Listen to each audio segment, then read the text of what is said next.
One of the most expensive property mistakes I see investors make has nothing to do with interest rates or even with the market. It usually has nothing to do with bad luck as well, because that's another misconception. Most of the time, it starts with a feeling that you've got to do something. If I'm honest, I've seen that mindset cost people far more money than almost anything else. Because the moment you decide you need to buy a property, your decision making starts changing. You stop looking for the best opportunity and kind of just start looking for a reason to move forward. Now, if you've been searching for a property for a while, you'll probably understand exactly what I mean. How long have you been looking? Is it 3 months, 6 months, even a year?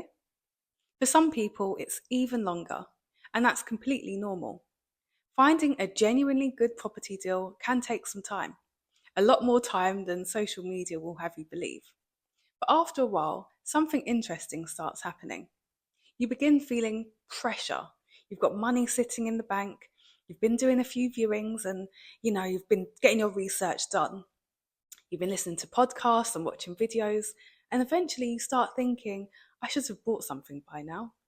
That's usually when people get into trouble because instead of asking, is this a genuinely strong opportunity? They start asking, can I make this work? And those are two completely different questions. One is objective, the other is emotional. And the scary thing is, most people don't even realize they're doing it.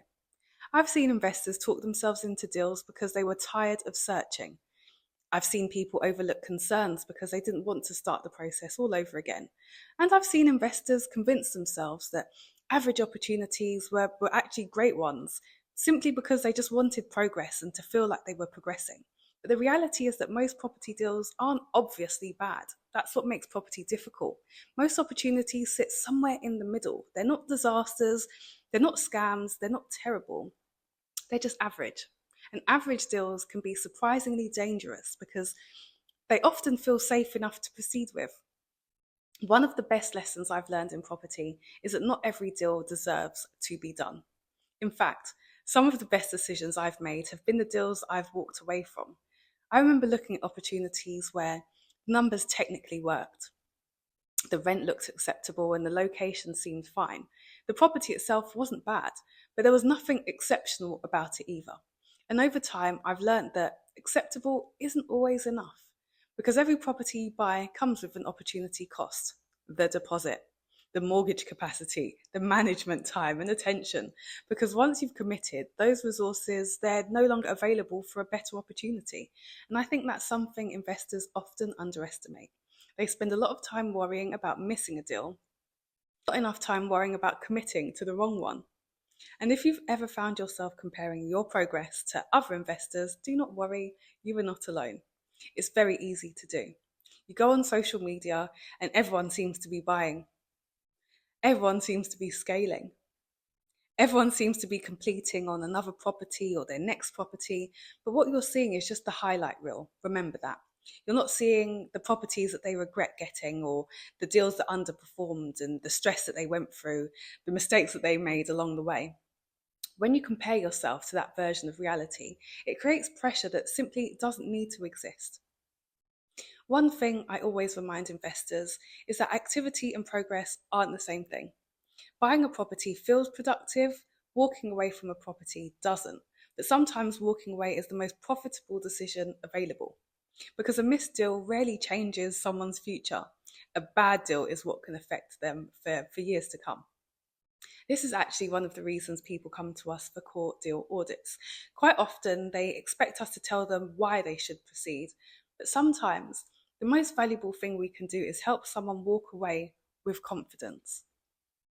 Because when you've spent months looking, it's hard to remain objective.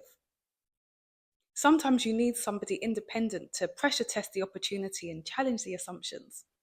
So if you take one thing from this video, let it be this.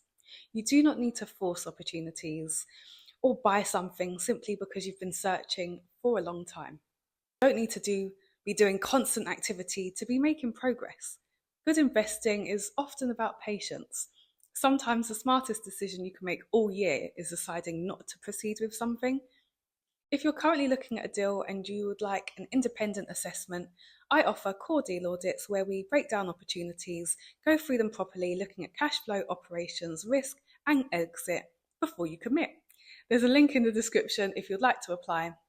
And if you've ever felt pressure to move quickly because everyone else seems to be buying, make sure you watch the next video, because that's exactly what we're going to be talking about. How fear of missing out costs property investors thousands of pounds, and why urgency is often one of the biggest warning signs in property investing. Thank you for watching, and I'll see you in the next one.